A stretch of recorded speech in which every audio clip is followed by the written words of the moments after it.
Hi, I want to show you something that I've taught you when we've been in Kenya and Uganda. But you know, with COVID-19 and what's happening globally, we don't know when we'll be back. And so Steve and I are filming some of these videos. He's got his daughter Hannah here. She's behind this one. Pam's over there, and we're just trying to bring to your mind some things that we shared with you. This is your work. Remember, when we've started this, I've told you we don't colonize you. So this is your work, and we pray for you. And when we can be there, it's great. We count it ourselves a part of it. But like we're gone now, and don't know when we'll be able to come back. When the volunteer group will be able to come. And so this work is dependent up to you. It's either right now progressing forward, you found a way to do this during this pandemic, or you've quit. So these videos just help to remind you of some things. I want to talk to you about the tree. I spoke to you, and I had a board and a diagram. Remember, we were drawing trees and talking about it, but we don't have one here. So just want to talk to you about it. You remember we talk about the 4 stages of discipleship, how that is, our goal is to see people born into the kingdom. Jesus said, unless a man is born again, he can't even see the kingdom of God. So he has to be born again, but that's not the end of it. Then he has to grow. Babies grow. Babies do not stay babies, right? They grow. They grow into men, they grow into women. So every new child of God, every person that prays with you, the goal is for them to grow and become an adult, become a man, become a woman, all right? And they need a family. They need a spiritual tribe. They need a place where they belong.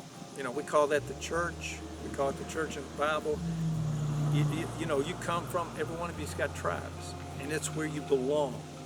And you have a village. And so we need spiritually that same kind of tribe, that sense of belonging, that church. And so we try to help this convert, this new believer that is grown to become an adult, now to find a family, a spiritual tribe, someone they can grow with, where they can belong and mature. But then, our job's not finished. Because if we're going to see this movement, remember we talked about vision, how we're spreading throughout all Eastern and Central Africa, how we want to reach 20 million over the next 10 years. If that's going to be possible, there's got to be a movement. So these new converts that have grown to adults, then they need to know how to do what we've done to grow them. They need to become producers. Remember we call the 4th stage the producer. And they produce all these producers that work the rest. So, basically, we want to produce producers in that stage. So we use a tree to illustrate this. And so we don't have a chart, but I do have a tree back here. And I want to show you. Now, some of you guys have never seen a tree like this. I don't even know what kind of tree it is. It's just alive, though I know, and it's old. Now, this tree has got leaves. See, this doesn't have any fruit. Some of your trees have got maybe passion, or they've got mangoes, or they've got jackfruit. You could find coconuts, you can find bananas, you can find different things on the trees you have. This one don't have any fruit, but it's got all kinds of leaves. Now, stage 1 is the baby. Stage 1 is when someone prays, give their life to Christ, they become a child of God. That's like this leaf right here, just like this leaf that we pull off. It's this. And this tree is full of it. You can just see the tree is full of leaves here. There's life in it. There are many. Now, in Christianity, we have a way we celebrate people that have been born again. We celebrate these decisions. You hear, volunteer groups come either to Kenya, they come to Uganda with us, and they go out and they share the gospel. They want to know how many people pray to receive Christ. They're focusing on leaves, how many leaves we have. Every year you give us how many people pray to receive Christ. But we're not focused on leaves. Leaves are nice, but if that's all we have, then this leaf, every year, these leaves fall off this tree. Now, in Uganda and Kenya, you guys aren't used to that, but it gets cold here. These leaves dry up and fall off. There you could have drought, no water. What happened? You could have some leaves start falling off of trees. We're not after leaves. Jesus didn't say go out and make a lot of converts, get a lot of decisions, make a lot of leaves. He said go make disciples. But it begins with a leaf. This leaf represents a baby Christian, stage 1. Now, they haven't yet changed, but they've heard the gospel, they prayed, asked Jesus to come into their heart. But you know what? They may still be drinking. They still may be engaged in prostitution. They still may use drugs somewhat. They haven't changed a lot. Some of them have changed quicker than others, but they've just prayed. They've got hope. They've got a joy they didn't have before. But if they remain just leaves, if that's all we're after, it's what. But this is stage 1. We know how to share the story of Jesus and Nicodemus, use the 5 fingers, we can produce leaves. But we have to do more than that, or we'll never reach where we want to reach throughout Eastern Central Africa. All right, but behind the leaf, you see these twigs. You got these small twigs. And then if you look up, pan it up, Hannah, you see the big branches that come out. All right? Now, stage 2 and 3, and you see this big trunk? Is in these branches in the trunk. Now, some of you know people, they pray and give their life to Christ, and they've begun to change. You give them a Bible Way book, you've moved them now to what? Stage 2. They're reading the Bible Way book. Who is Jesus? Basic Bible teaching, responsible Christianity, all these things. And you know, you're walking with them, you're challenging them, holding them accountable. So they're moving from the leaf and they're becoming one of these twigs here. Maybe they've actually shared the gospel with somebody else. Maybe in their heart of hearts, they're asking you now to pray with them so they stop drinking. I mean, some of you are in this exact same place as what they find themselves. But they're not just a leaf now. Maybe they're involved in a house church. They've got some friends, and they meet together, they read the Bible, they do SOT. They're in a house church. They are sharing the gospel, and maybe there's people actually praying, giving their life to Christ. But there are these twigs, some of them small, they move into the branches a bit bigger, they move into the trunk. You know what happens as they continue to grow? What happens? Their life totally changes. They quit drinking. See this big trunk of the tree? They're no longer drinking. That's behind them. They're no longer drinking.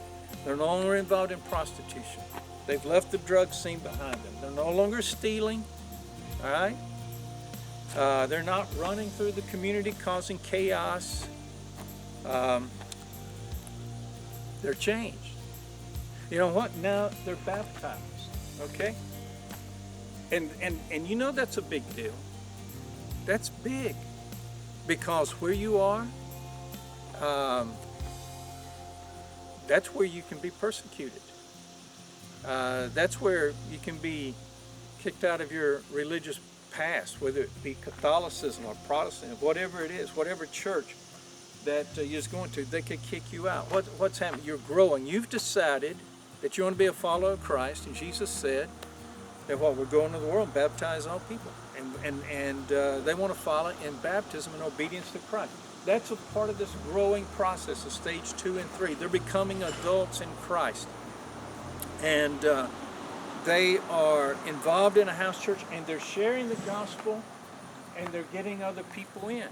Right? So they're no longer just a leaf. Right? Because we're not after leaves. We're not after leaves. We're really not after branches like this. See this, the little one or the big one? And when I ask you, when I come to your area and we ask you to get your leaders, you'll bring people to me, and sometimes they're no more than leaves. They haven't been a Christian over a day or two. I've met them. Some of them are still, they haven't changed. Some of them have been baptized. Listen, if something were to come in like this pandemic and cut down this tree, it would be over, because they don't have any roots. See, they have followed you. They became a leaf. You shared with them. They walked with you. They've learned how to do the same. They've become a branch. They've become a leader now. They're a part of your tree trunk. They've got Timothys. They've got people that are following them. They've been training.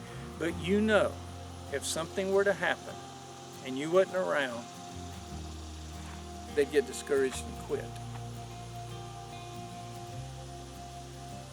You see, this pandemic can be just like a saw cutting down this tree.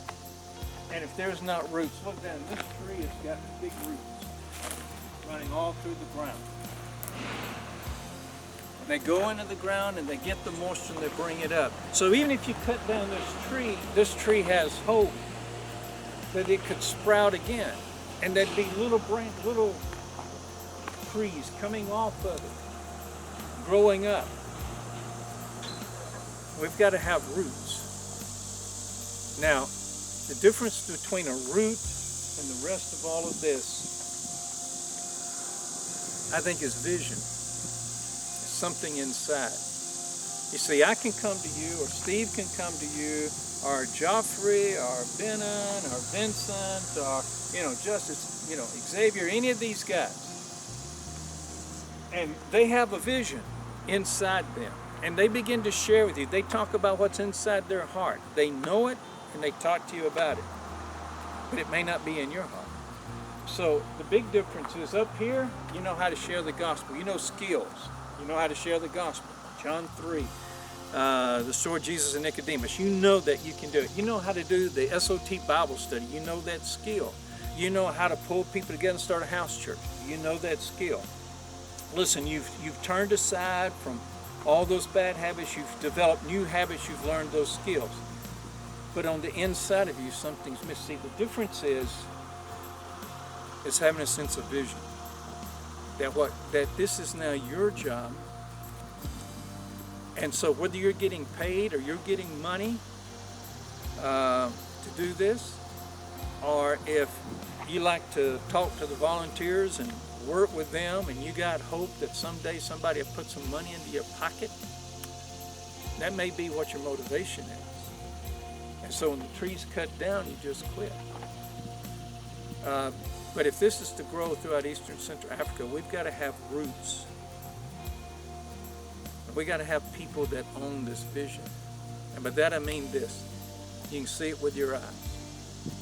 All right, here it is. We want to reach 20 million in the next 10 years. Jesus said, go make disciples in all the world. We're going to start right where we are in our own Jerusalem. We're trying to reach 20 million people. We are a very small group, but that is what we see. We then, in our mind, in our eyes we see it, in our ears we hear it, we can taste it. We have those, it's coming in, and in our head now, in our mind, we understand. Okay. We understand John 4. We understand the story of Jesus and Nicodemus. We understand how God works through those things. All right? So you see with your eyes, you understand in your head. But then it comes down in your heart, right in here. Okay? Do you believe God can do it? Now, it's not what I believe. It's not what I've shared. It's not what your leaders, but it's how about you? Do you believe that God can really do this, and throughout Eastern Central Africa, in this time of pandemic, in times of unrest, that God can bring about a great turning and change people's lives like He changed yours? Do you really believe that? You can be a part of it. Or is that false? See, if you don't believe it, it stops there. You see it, you understand it, but in your heart you don't believe it. Okay? But if you believe it in your heart, then you can go one other step. And that is, you can embrace it and you can love it and make it yours. And that means it's no longer mine, it's yours. And I can be in the U.S. and I can retire and never come back to Kenya, never come back to Uganda. It won't matter, because in your heart there is something that you believe that moves you forward, that you have embraced with your arm, and it has become yours. And came back to steal that away from you, see? You're not a leaf. You're not a twig. You're not a branch. You're not even a trunk. You're in the ground. You're a root. You've made it yours. And then as a result of owning this, now then you begin to walk with it with your feet. You begin to walk with it. You begin to move with it. You begin to do it. If nobody else does it with you, you go. You move to the next marketplace. You talk to your neighbor, down the street. When you're out on the street and you're meeting, you'll talk. You will go, you will do it.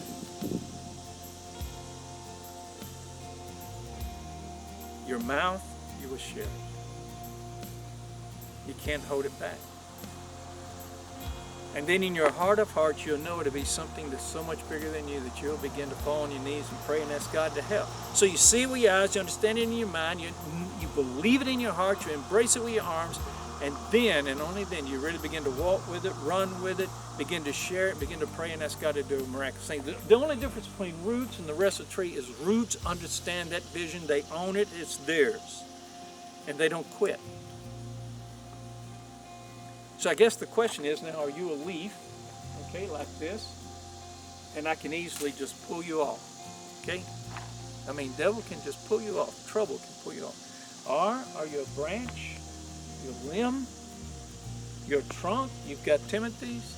But if something happens where you run away and disappear, are you going to be a root? Now, I don't know, but I hope that you'll be roots. You see, I celebrate the decisions, but when I come and we walk together, I'm really not looking to find your weeds. I want to meet your roots, because those are the ones that I want to talk to, I want to share with, I want to see, because they're the ones that's going to produce all the leaves and the trees, other trees that come up in your area. Now, one last thing about this. You see, everybody sees leaves, and they see the big branches, and they get excited. Roots, you don't see, okay? Now, I want you to keep this in mind. Here's a difference between us and everything around. If you become one of the leaders in an organizational root, you get buried and nobody really sees you. You're not the big man on the stage in a church that everybody's putting money into the pocket. If you want to be the big man in the church that drives the big car and everybody comes up and just gives adulations to, you need to go and be a part of that movement, because you don't have the same vision we have. So our roots are buried. The world probably won't even know you exist. But one thing about it Christ does, and throughout Eastern and Central Africa, there'll be a great harvest for the Lord. But we got to have roots. That's stage 4. That's the producers of producers. It's not the baby Christians. It's not the adults. It's not the house church. It's the producers who can do all the others. You got to make those roots. All right, I hope this has reminded you of some things that we've shared, and we're praying for you guys.